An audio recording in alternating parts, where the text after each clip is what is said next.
की महानता। ये कहानी त्रेता युग की है। किसी कारणवश अयोध्या के राजा दशरथ को अपने सबसे बड़े पुत्र राम को 14 वर्ष के वनवास पर भेजना पड़ा। राम, मैं तुम्हें 14 वर्ष के वनवास पर भेजता हूं।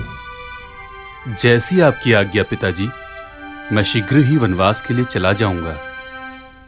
लेकिन उनकी पत्नी सीता उनके बगैर अकेली नहीं रह सकती थी, इसलिए उन्होंने राजा दशरथ से कहा, पिताजी, जब मेरे पति ही नहीं होंगे तो मैं इस महल में रहकर क्या करूंगी? कृपया मुझे भी इनके साथ वनवास जाने की अनुमति दीजिए।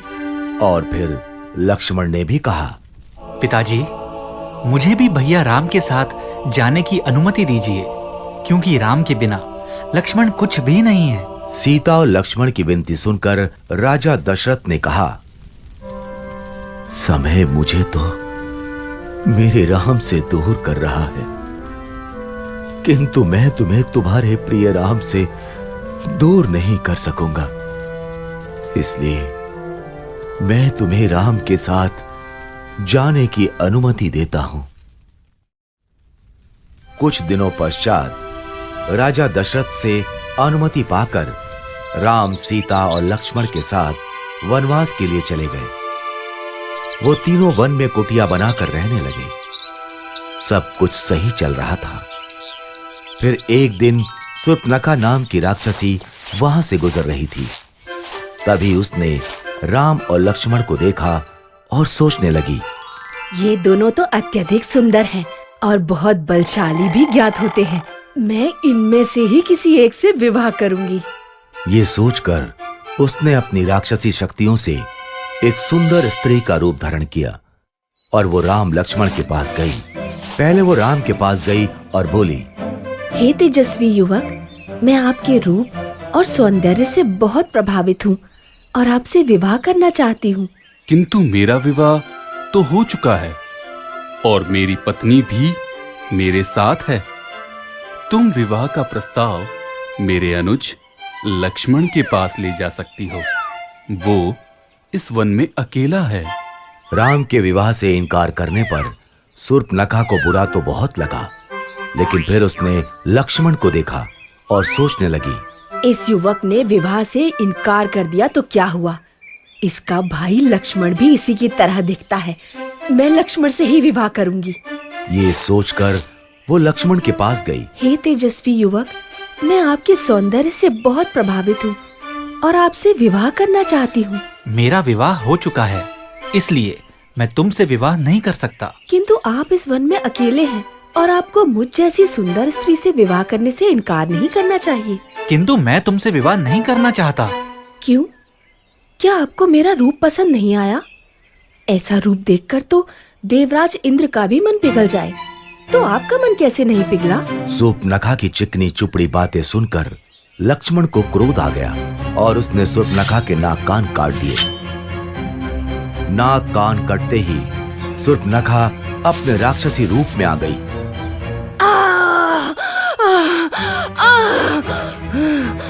राम लक्ष्मण ने उसका ये राक्षसी रूप देखा तो वो हैरान रह गए। भैया, ये तो एक राक्षसी है। मैं अभी इसका वध कर देता हूँ। नहीं लक्ष्मण, इसे जाने दो। शूर्पणखा रोती हुई वहां से चली गई और सीधे अपने रावण अपने मंत्रीगण के साथ राज दरबार में बैठा था। भैया रावण, देखिए आपकी बहन शूर्पणखा के साथ क्या हुआ। शूर्पणखा, तुम्हारा यह हाल किसने किया?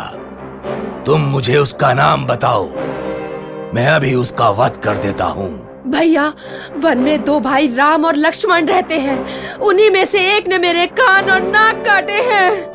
तुम यहीं रुको, मैं अभी उसका सिर धड़ से अलग करके लाता हूँ। नहीं भैया, उन्होंने एक स्त्री का अपमान किया है, इसीलिए इसका प्रतिशोध भी आपको ऐसे ही लेना होगा। क्या मतलब? मतलब ये कि उन दोनों भाइयों के साथ एक अत्यंत सुंदर स्त्री भी है।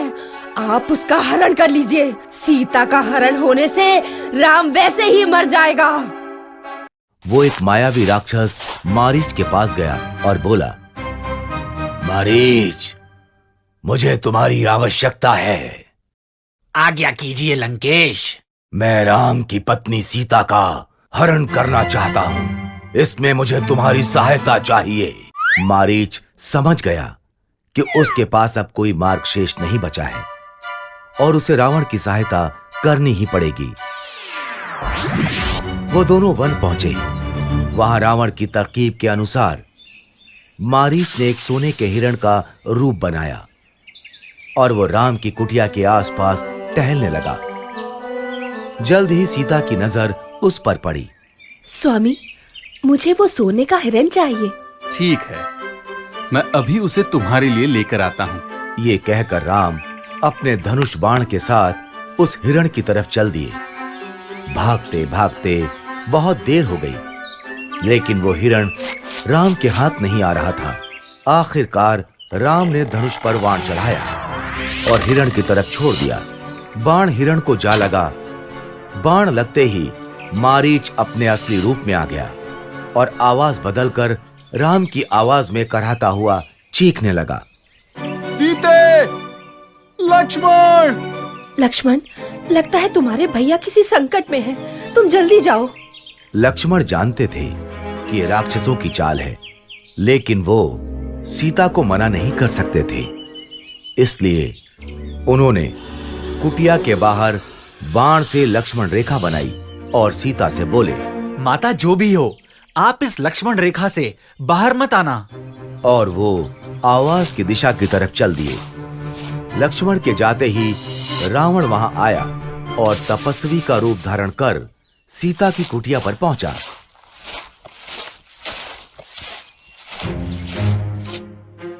भिक्षामि देहि, भिक्षामि देहि। ये लीजिए ऋषिवर, भिक्षा स्वीकार कीजिए। रावण भिक्षा लेने के लिए आगे बढ़ा। तभी उसने लक्ष्मण रेखा को देखा और सीता से कहा, यदि भिक्षा देनी है तो बाहर आओ, नहीं तो ये तपस्वी बिना भिक्षा ग्रहण किए ही तुम्हारे द्वार से लौट जाएगा।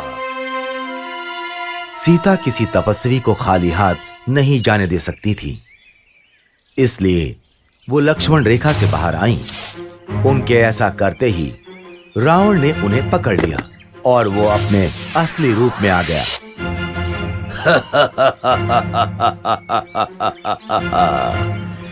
मैं कोई तपस्वी नहीं, मैं लंका का राजा रावण हूं।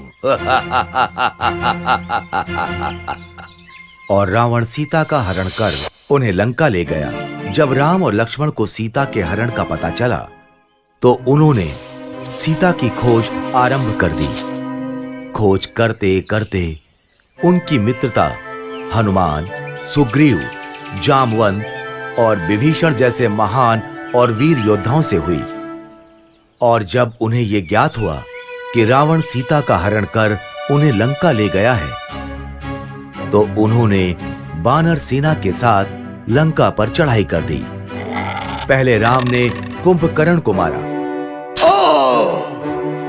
फिर लक्ष्मण ने मेघनाद का भी वध कर दिया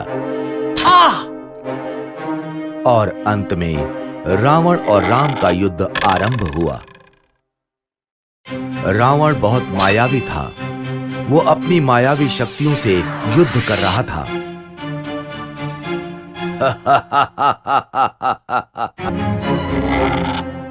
राम के तीर उसे कुछ क्षति नहीं पहुंचा पा रहे थे।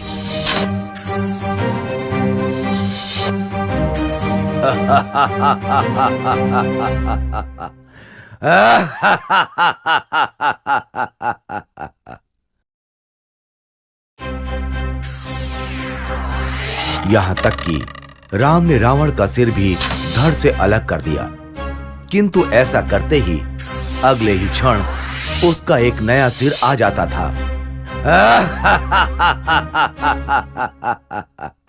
ये रावण मरता क्यों नहीं? तभी विभीषण वहां आए और उन्होंने राम से कहा, प्रभु, आप रावण की नाभि पर वार कीजिए, तभी रावण का वध होगा। राम समझ गए और उन्होंने धनुष पर बाण चढ़ाकर रावण की तरफ छोड़ दिया। बाण रावण की नाभि पर जा लगा और रावण कराहते हुए धरती पर जा गिरा।